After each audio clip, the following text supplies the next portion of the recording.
पूर्वांचल को कभी समाजवादी पार्टी का मजबूत गढ़ माना जाता था, लेकिन 2014 के लोकसभा चुनावों में यहां बीजेपी की एंट्री होने के साथ ही सपा कमजोर होती चली गई। अपने गढ़ को बचाने के लिए पहले मुलायम सिंह यादव और फिर अखिलेश यादव ने पूर्वांचल के आजमगढ़ से चुनाव लड़ा। वो खुद तो चुनाव जीत गए, लेकिन पूर्वांचल की बाकी सीटों पर असर नहीं डाल पाए। लेकिन अब सपा ने अपनी रणनीति बदल दी है। पार्टी ने पूर्वांचल में खुद को मजबूत बनाने के लिए क्षेत्रीय पार्टियों से समझौता किया है और इसकी शुरुआत बुधवार को ओम प्रकाश राजभर के भागीदारी मोर्चा के साथ सपा की महापंचायत रैली से हुई, जिसमें अखिलेश यादव भी शामिल हुए।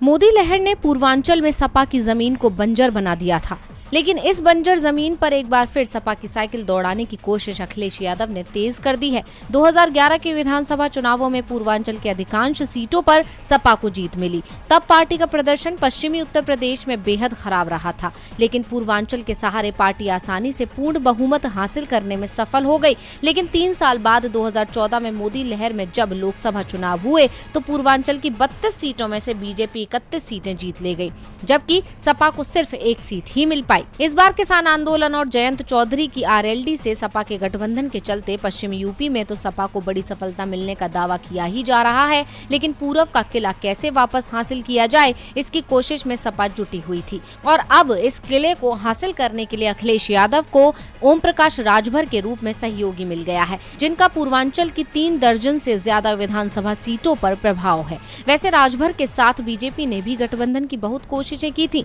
लेकिन राजभर ने साइकिल की सवारी करना ही ठीक समझा। राजभर के भागीदारी मोर्चा के साथ सपा की मऊ में पहली संयुक्त रैली हुई। इस रैली में अखिलेश ने राजभर की सुहेलदेव भारतीय समाज पार्टी के साथ गठबंधन का ऐलान किया। साथ ही बीजेपी पर तंज कसते हुए ये भी कह दिया कि ये लाल पीला रंग देखकर कोई और लाल पीला हो रहा होगा। सब जानते हैं कि दिल्ली में और लखनऊ में कौन लाल पीला हो रहा है। अखिलेश यादव ने दावा किया कि बीजेपी को सत्ता में लाने वाला रास्ता ओम प्रकाश राजभर ने बंद कर दिया है। यूपी में भी अब बंगाल की तरह खदेड़ा होगा। उन्होंने कहा कि ये आपके भविष्य का चुनाव है। यूपी में जनता हमें 400 सीटें भी जिता सकती है। वहीं रैली के मंच से राजभर ने कहा कि लखनऊ से दिल्ली तक सरकार को बदलना है। उन्होंने दावा किया कि बंगाल में खेला हुआ और यूपी में खदेड़ा होगा।